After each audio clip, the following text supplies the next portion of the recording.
An EMA crossover system is a simple way to compare short-term momentum with the broader direction of price. It uses two exponential moving averages, one fast and one slow. The fast EMA reacts more quickly to recent price movement, while the slow EMA gives a steadier view of the underlying trend.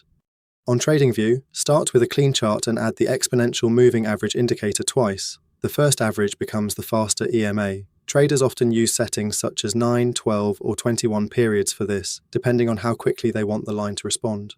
The second average becomes the slower EMA, with common settings including 26, 50, or 200 periods. The exact combination should match the market, time frame, and trading style being analyzed.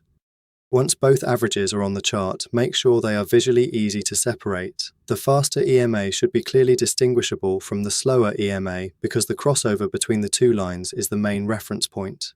A bullish crossover appears when the faster EMA moves above the slower EMA. This can suggest that recent momentum is improving and that buyers may be gaining control. A bearish crossover appears when the faster EMA moves below the slower EMA. This can suggest that momentum is weakening and that sellers may be taking control. The crossover itself should not be treated as confirmation on its own. It is better used as a timing tool within a wider market structure. The strongest EMA crossover setups usually appear when the chart already has a clear directional bias.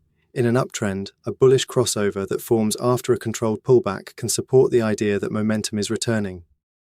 In a downtrend, a bearish crossover after a failed rally can suggest that downside pressure is resuming. In a sideways market, crossovers often become less reliable because price can move back and forth through both averages without forming a sustained trend. This is why structure matters. A bullish crossover carries more weight when price is holding higher lows, breaking above resistance, or remaining above both averages after the cross.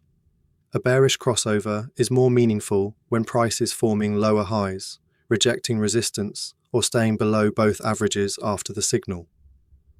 The moving averages should support what price is already showing, rather than replace the chart analysis.